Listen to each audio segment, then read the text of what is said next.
What's shaking? Hey, I'm Rick Jordan, and today we're going all in. My guest today is co-founder and CEO of the Loop Club, which is a Shopify Plus Partner performance marketing agency. Anybody out there use Shopify? I bet you if you're selling a lot of stuff online, you're probably using Shopify. And the dude's also a drummer in a touring rock band, so we're going to have some fun with this conversation today. Tim Keen, welcome. How's it going? Great to meet you. It's going really well, man. Going really well. Let's start with the rock band. Is that cool? You're still touring right now? No, I'm not. So the band ended a couple of years ago. I mean, no one was touring during the pandemic, right? Yeah. So no matter what, it would have been done. But when I was in that band, I actually started doing marketing while I was in the band. Because I don't know if you have been in a band or any listeners have, but no matter how successful you are, you don't make any money at all. It's literally like a rigged game. There's literally nothing. So I was in the van being like, how am I going to figure this out? And I was like building little websites, like trying to figure out, teaching myself to do things, and like on my little iPad in the back of the van, like learning marketing. And then when the band stopped playing, I kind of was able to translate that experience into an agency, and then it just kind of went up from there. Interesting. This job doesn't give me a huge amount of time to tour right now, but hopefully it gets to that point again. Your job doesn't give you a lot of time to tour. You're talking with the Loop Club, right? Yeah, exactly. Yeah, so that's kind of taken over, like a lot of musicians, right? A lot of aspiring musicians. You always have this gig for you, and it's not serving at a restaurant though, which is what a lot of musicians will do. Yeah, exactly. Yeah. It's very lucky. I feel very lucky. Awesome, man. So what is we'll come back to the band in a second here, because you're saying that's where you started your digital marketing and everything. And typically speaking, I mean, if you're in the most that I know about band marketing, is a lot of grassroots stuff. And it used to be, putting posters like show posters up on trees, or lamp posts or something like that. And it's moved to digital media now, of course. However, for aspiring bands, like you said, you don't make a lot of money. It used to be pretty freaking cheap, right? To print a bunch of flyers or pieces of paper, at a copy store or a FedEx, a Kinko's, whatever, and then go nail them or tape them to something. Now, in order to get it out there with digital media, it requires ad spend. So how does that cross over? Before it was like total grassroots and sweat labor, but what kind of sweat labor can you do in digital marketing? Yeah, I mean, I feel one of the things that I'm grateful for is that I'm not trying to kind of build my internet presence as a musician right now. Because I think, like you said, it seems very tiresome and very difficult. What I have seen is, going viral on TikTok seems to be the way that labels validate music now, and that bands get exposure. So there's all these TikToks with even these like relatively famous musicians, and on their profile are like, oh God, I'm so tired of making TikToks, but my label's making me do another one. Like they won't let me go back on tour or release my album until I've had a viral TikTok. Like I just have to sit here in front of my camera all day. So I think the sweat labor is less about I used to do that. I remember in 2012 going around and sticking up posters on different walls, but nowadays it's just like, it's making TikToks. It's just TikToks. Yeah, no joke. It's interesting. It really is interesting. I mean, those you can make go viral, without any kind of ad spend, of course. Did you ever get into that world to where you had a label or a promoter that was backing you that said, hey, you have to do X amount of things in order for me to continue with you? No, we were lucky. So we were, on the independent side of the music industry. We had a record label and a booking agent and a promoter and all of that stuff, but they were pretty hands off. And because it was, on the independent side of music, you have better, more egalitarian deals. It's kind of like being like a bootstrapped company, but versus being like a venture-backed company. Like these pop stars are venture-backed essentially. Like they need massive smash hits for anyone to make money.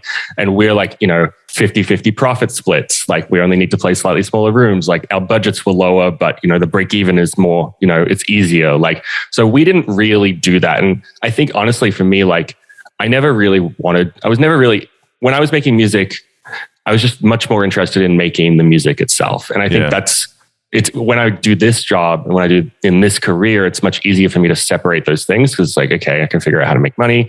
I can figure out how to do things. But in music, it's a little more personal and you don't necessarily your first instinct isn't to go and monetize it as aggressively as possible, which is what my job is now. That's cool. Yeah, I like that. So what your job is now, you were a struggling musician, right? And then you went from what I see here, you literally Googled make money online to try to get out there. Yeah. I love it.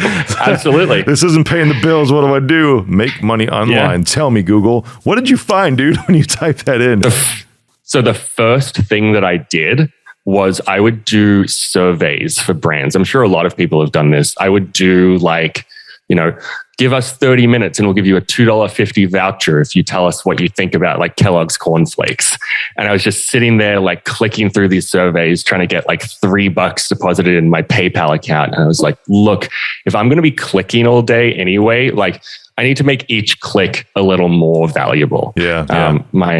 My revenue per click is pretty low here. So I was like, okay, what else can I learn? And then I got deeper and deeper.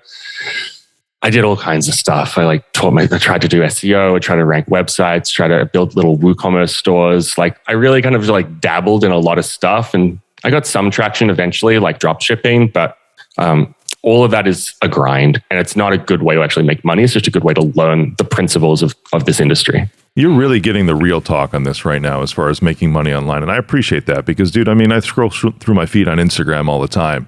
And I see all that, like you mentioned, drop shipping, right? There's people that come up with like, hey, build this multi-million-dollar drop shipping business.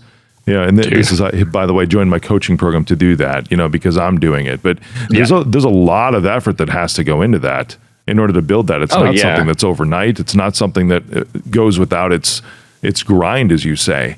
You said you got some traction. What's some traction to you? We did like, $5,000 a month in revenue or something like that. You're talking $60,000 a year. That's it. Yeah. And that's all gone. That's gone. It's like, that's the thing about these businesses is they're like paper. Like even if you are, just say you're doing $1 million a year in dropshipping revenue, you're at 20% net margins when it shakes out. So you're doing, $200K maybe net, but you've made, you got to pay for all your mistakes. You got to pay for every mistake that you make on the way to getting there. And that is definitely costing you all that money. Like it's going to zero. Plus on the other hand, like your business you're being a middleman. Your business is being a middleman. So you're dealing with customer service. You're dealing with, people, and the value that you add it's just branding and marketing. And eventually people realize that there's a discrepancy between the quality of the product and the branding. And then they're just like, okay, so, you can make some money quickly if you're good. And I think people are on TikTok now, they're like really running up the score with that stuff. I'm definitely seeing a few people being like, oh, wow, okay, you got this. But it's not it's one tactic for learning a number of ways of doing this, of working in this industry, but it's not a sustainable career. And yeah, exactly. I mean, a lot of people are selling high ticket courses on how to get from one level to another level. And some of them will give you the information that you need, and some of them won't necessarily. But like, it's not information. Information doesn't really help you with this. It's just doing it and messing it up a lot. Yeah, for sure. Well, how did you transition? How did you break through? Because you tried all these things, right? And then where was your tipping point? I would say the real breakthrough for me, and this is what I would recommend to anyone who's trying to do this, is I went to work for an agency. So I was freelancing, I was on Upwork. I was just like building websites, I was doing all this different stuff. And I just was like, okay, I'm just going to go into an agency and see if I can get this job. I'd never had a full-time job in my life. And I was like, okay, I'm just going to, do it. I'll just see, it'll be funny. And I realized that experience of like trying to do it for yourself is actually more valuable than you realize, because a lot of people haven't done that. So when you come into an agency, like you don't know any of the rules about what you're meant to do and what you're not meant to do. And so it's kind of a superpower because you will just do whatever you need to do. And you have experience like learning very, very, very quickly, like ingesting information and then executing on that information in no time.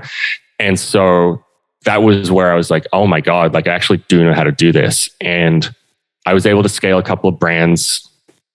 I didn't even really realize at the time like how significant it was, but scaled a couple of clients, to a good $1 million a month in revenue, like in 9 months of being there. And it's just like, once you know how to do it, like, you know how to do it. It's not that hard. You're starting to talk about e-commerce as like riding a bike. Well, exactly. It is. I was actually just talking about this. The way that I describe these jobs and marketing in general is it feels very hard until you know how to do it. Yeah. And once you know how to do it, it's literally a list of instructions in a Google Doc.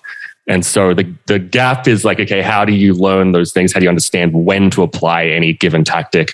And then the subtleties of each step of the instructions, like, okay, you're going to capture leads. Like, how do you successfully execute each step? But like, the hardest part is gathering all that information and putting it together. And that's why high ticket course sellers are, successful, because that information would take you a bunch of time to gather on your own, and that time is valuable. That's what high ticket courses are. It's really just the curation of information.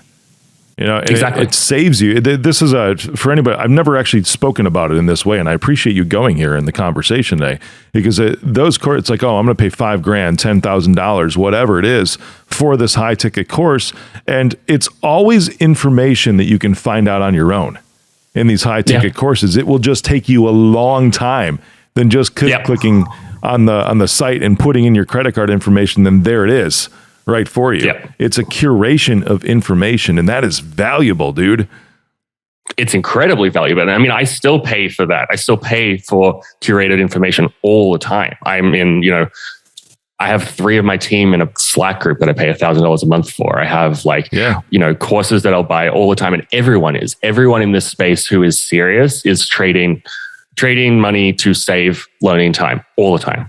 Yeah, for sure.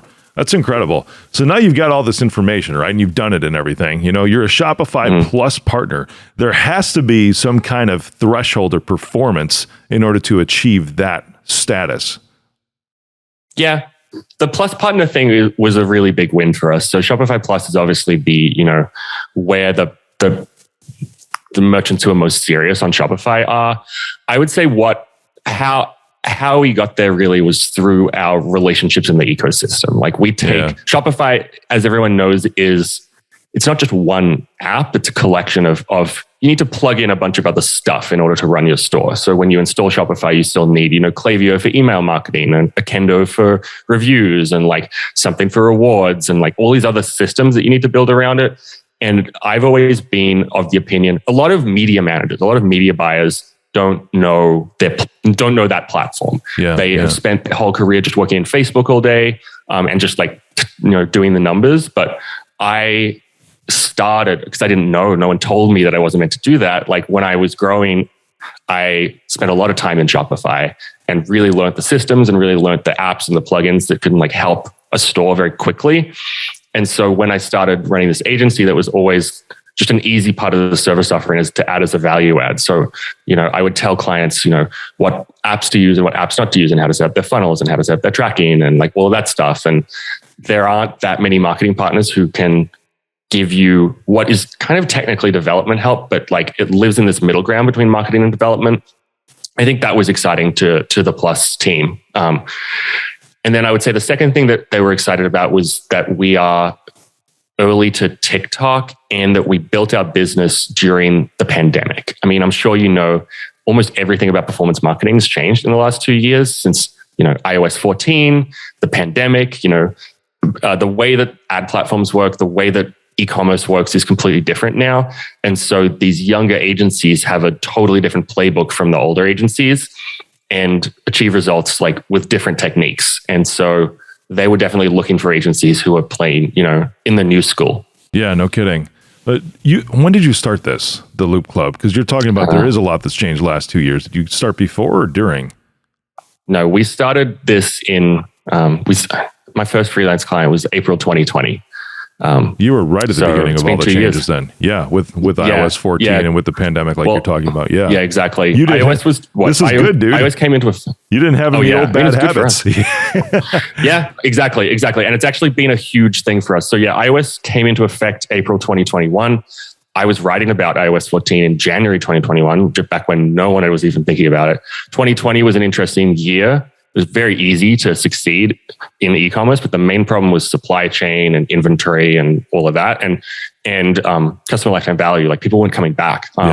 So we've seen a lot of stuff, and exactly to your point, these bad habits are very hard to unlearn, to the extent that like if I am interviewing someone and they've been in this industry for 5 or more years, I have to really drill in. I have to be like, okay, like, have you been working in the last 2 years? Yep. What has changed about your approach? Because if they are attached to the old methods of working, if they talk about strategies they used to use 5 years ago, 8 years ago, it's very likely that they won't be able to deliver results and that they won't know why. Well, that's the key, right? Because most marketing agencies, and this is the difference between traditional digital marketing and performance marketing.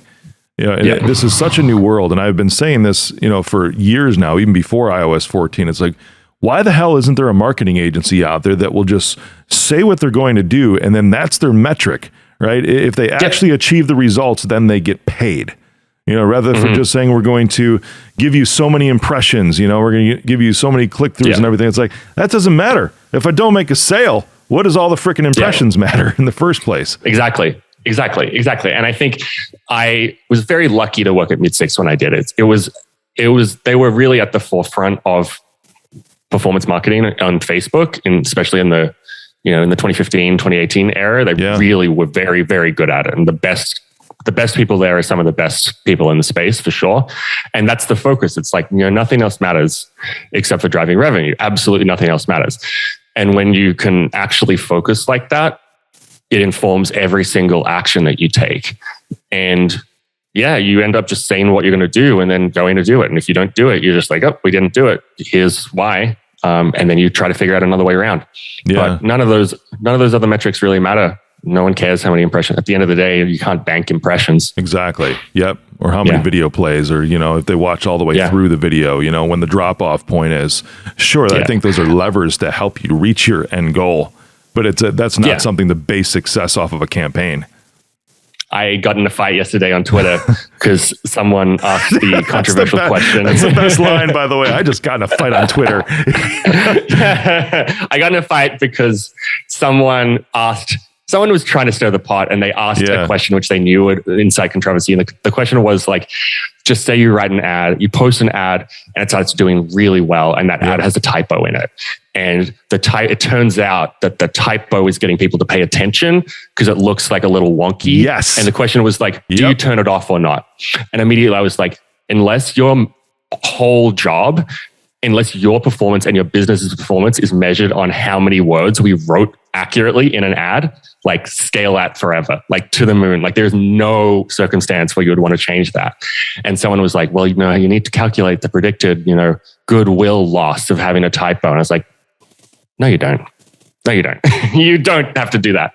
No one knows how to spell anyway. Is it performing? Is it getting me my results? Does it work? Exactly. Does it work? Oh, look over here. This perfectly spelled and grammatically correct piece of shit isn't getting me any kind of sales whatsoever.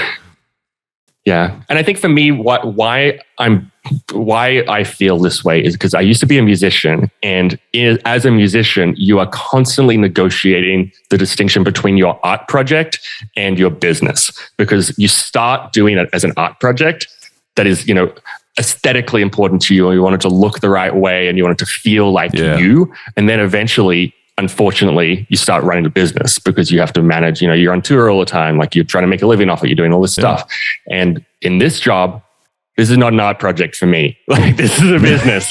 So I don't care what it looks like. I just care that it works. And I think a lot of business owners and brand marketers come at it from the perspective of it being an art project. They're emotionally attached to it being a certain way. They have a feeling about something. But if you just follow what's working, you can keep following what's working forever, Yep, you got it, dude. I appreciate your perspective on this so much. It's something that I've been saying.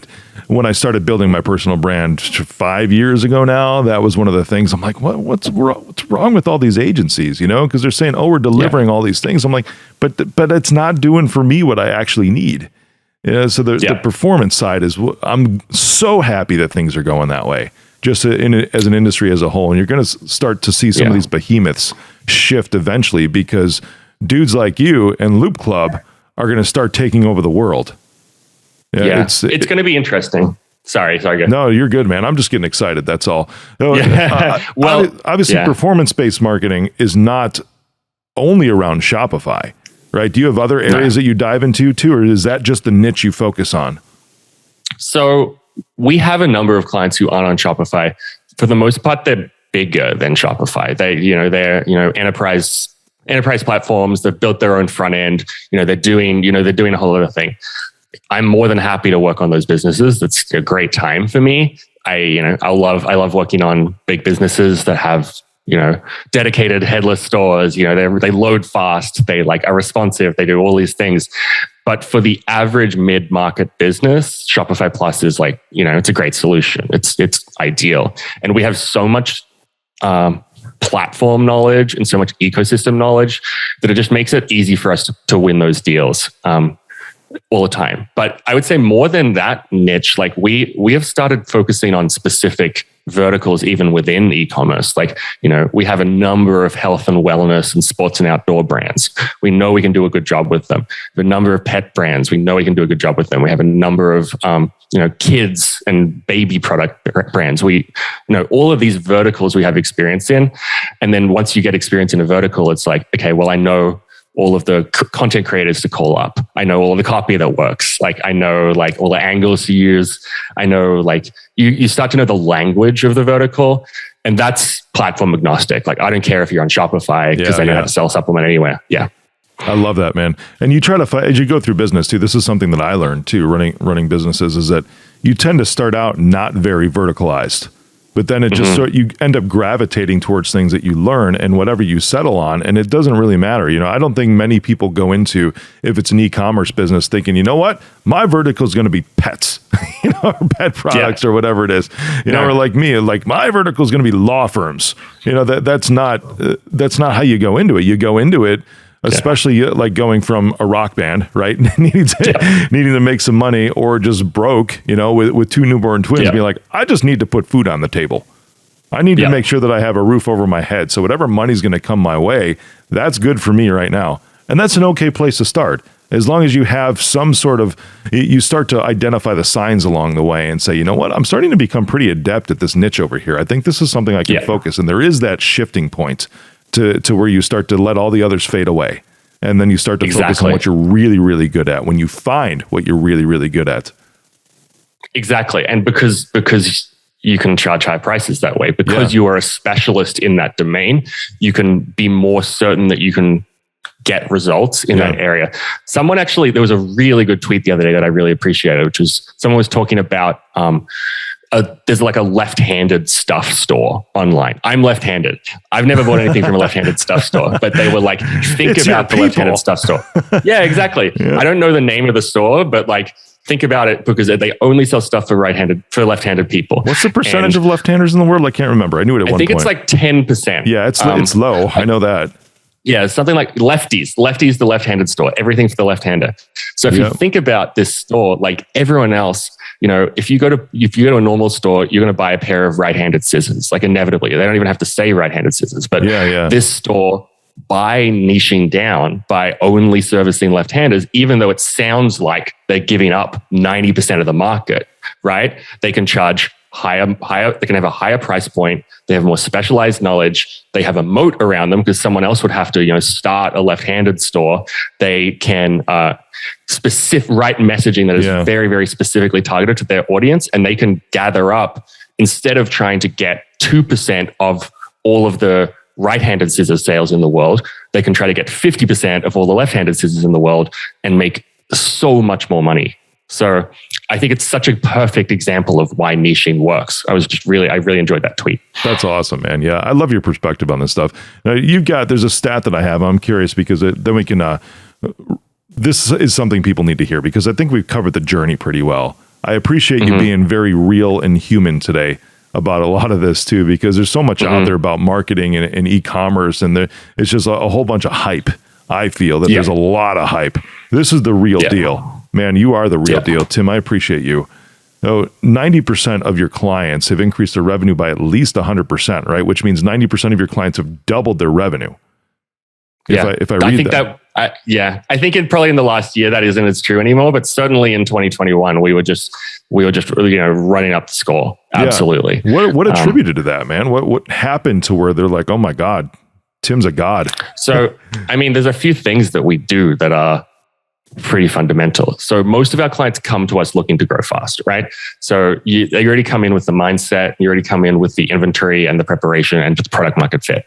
And then you come in, but what you're missing most of the time are the things that get lost in a bigger agency or a freelancer, or people aren't thinking about it. And they're really fundamental, they're really simple. Like most of the time, your creative, what you're running on as an ad, is not as engaging as it should be, or it's not as clear as it should be, or it doesn't sell the product well, or it's not, employing like methods of getting people to pay attention. It's not psychologically interesting. That's normally the first thing. So you fix that, decrease the cost per click, and then all of a sudden, you're playing an easier game. You've just made your game easier. Then the second piece that's usually bad is the landing page, like where you send that traffic to. So most of the time, if it's been written by a brand, I do this when I write my landing pages, they become confused. They become jargony. They become, as if someone already knows about the space, because I do it all day. I live and breathe this stuff. So like if you were trying to explain it to someone who hadn't done it before, you'd probably do a bad job. So the second thing is, readjusting the landing pages and the site experience to make it easier for someone to purchase. And then the third thing is getting over those old habits. A lot of the time, I'm looking in accounts, in paid media accounts every week that are spending well over $100,000 a month that are very, very poorly optimized. And by that, I mean being run as if it's still 2015. Some media buyer who hasn't been on the internet since 2015, apparently, who just everything looks really bad, like a lot of wasted spend, a lot of, not even best practice. It's just not even how it should be, not thoughtful. And so there is usually, 20 to 30% efficiency on the table in any given account. So you grab that, make the creative better, make the landing page better, fix the offer a little bit, and then you can move really fast. Like that's everything. There's nothing else to it. And I think the reason why we're able to do that effectively is because a lot of media buyers just don't think that way. They just open a Facebook ad account or a Google ad account and they just click around in it all day. And they assume that the answer is somewhere in the data or somewhere in I'll find some sort of technical solution to this problem. And the problem has almost nothing to do with technology, almost nothing. It's about how well your message is resonating with people and how easy it is for them to make a purchase once that message resonates. That's beautiful, man. You're inspiring me today because this is great. I know you're going to keep crushing it, brother. Looks like we can connect with you on LinkedIn. Tim Keen, right? Where can we go to find Loop Club? What's the address of that? Yeah, that's www.loop.club. Beautiful, brother. I'm impressed, man. I mean, you're going to keep crushing it. It's great that you found such success in such a short amount of time too. I think the pandemic was also just a huge blessing for you because you started right then and there, man. It's amazing. Keep going, dude. Keep crushing it. And I want to introduce you to a couple people too that I think you could probably help. So, brother, thanks for coming on the show today. Thanks for having me. It was a pleasure.